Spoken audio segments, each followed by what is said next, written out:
everyone, my name is Shelby and this is the YouTube series where I reveal what's inside these mystery pottery molds I found on Gumtree.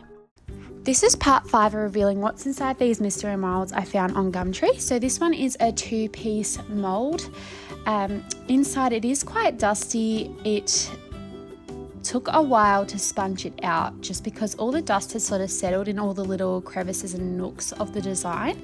So I'm hoping that once I pour this that the dust will burn off the clay in the kiln. Looking inside, it has quite a lot of texture. It looks like there is this lattice sort of like a basket with a handle that matches the basket, and then like the fruits are sort of cascading over the top. It has this feature on the handle, and I think this is so that the handle stays complete and all the excess clay shoots up that sort of little carving detail. And then it's also got a hole in it, which I think was from the previous owner. So I don't think that's meant to be in the mold, but we'll see how that comes out because I'm not really sure what it's going to look like with that little hole blemish detail. So I put it together and wrap the rubber band onto it, and it's quite a larger heavy mold. So this is another thing that I'm not necessarily prepared for with a lot of the molds, is that they are actually pretty heavy, and you do need a bit of muscle to lift them over your bucket. So now that rubber band's on there, I'm ready to pour it all up.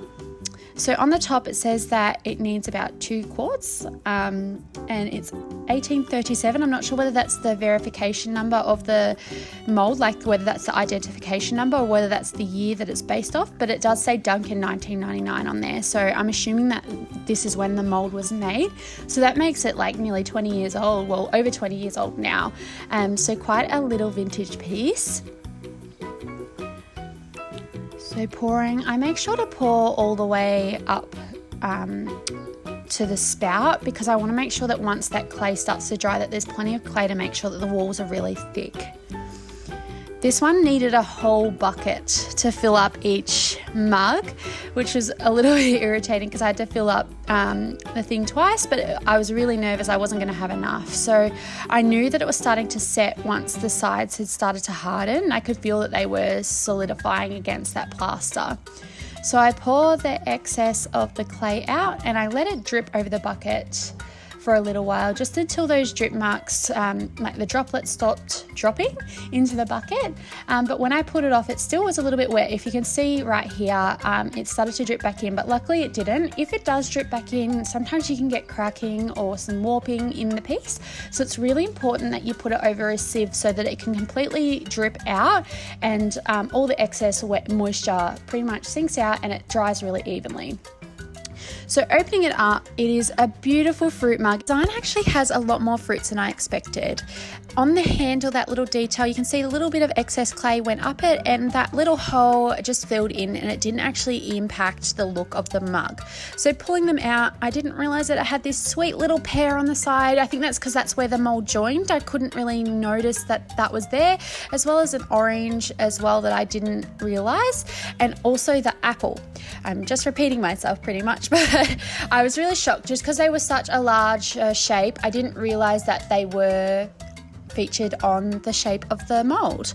So I went with the knife that I've got and I started cutting out that spout and making sure that my hand was nice and level and I was supporting that spout so that I didn't warp the mug in any way. So that was really satisfying when that finally popped off the top. And then once that was done, I went around the mold and cut off the mold seam. So that's just where the mold connects and a little bit of the clay seeps out. I just removed that so it sort of gives it a complete finish. I don't know, I just don't really like when the line's there. So once I've cut most of the excess off, I start by smoothing it over with my fingers, and this can take a long time, but it's actually quite a lovely process because you sort of got your hands deep in the clay and gently pushing it and caressing it to go where you want it to go. So I fixed up that rim from cutting and made sure that it was nice and symmetrical because sometimes they can get a little bit off shape when the pouring spout gets cut off. And then I let it dry out. I like to paint on greenware. I don't like to do bisque for a couple of reasons, and that's just personal preference. But I like to do greenware because I then bisque fire the underglaze, and then the underglaze dries onto, burns onto the clay, and then I can glaze it without any glaze defects. I've noticed that when I use my type of underglaze and do it on a bisqueware and then put the glaze straight on top, sometimes the gloss finish isn't as creamy and glossy. It can sometimes be a little bit more of a matte finish in patchy areas. So that's why I paint on greenware, but it's totally up to personal preference. So with this mug, I decided I was just going to go in with all these really fun colours that I usually use on my work, and yeah, just have a bit of fun painting some fruit, sort of like a plaster funhouse vibe. A plaster funhouse is sort of a thing that we have where I'm from, where you could go in and paint sort of lots of different like figurines and things like that in really fun colours. So I just sort of felt like I was taking myself back to my childhood when I was doing that. But yeah, it was really fun using some really fun pastels. Yeah, it was quite a lovely process. And it was really lovely to sort of take some time out just to paint some really solid shapes rather than lots of little pattern details with lots of fine brushes. It was nice to get the bigger, flatter brushes out for this one.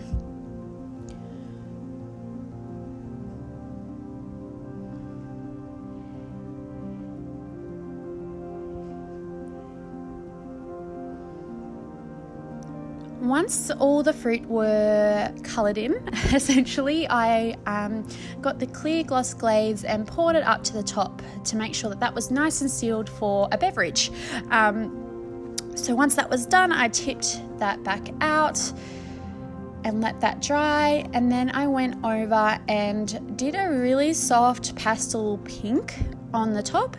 My aim for this was to have it this really soft colour that would complement the strawberries and bring out the sort of complement all the pinks that were in there, because there weren't many pinks and I didn't want to overload it by doing like a blue or a green. Then on the bottom I did a speckled basket style brown, which I'm hoping will complement the rest of the fruit. So once that was done, I dipped it in the clear glaze again, and that was to actually clear coat the fruit, and popped it in the kiln, and here is what they ended up looking like. I really don't like them. They're kind of ghastly in this really quiche, ugly mug kind of way. That pink came out so much darker than it usually does, and the brown has lots of blue speckles in it.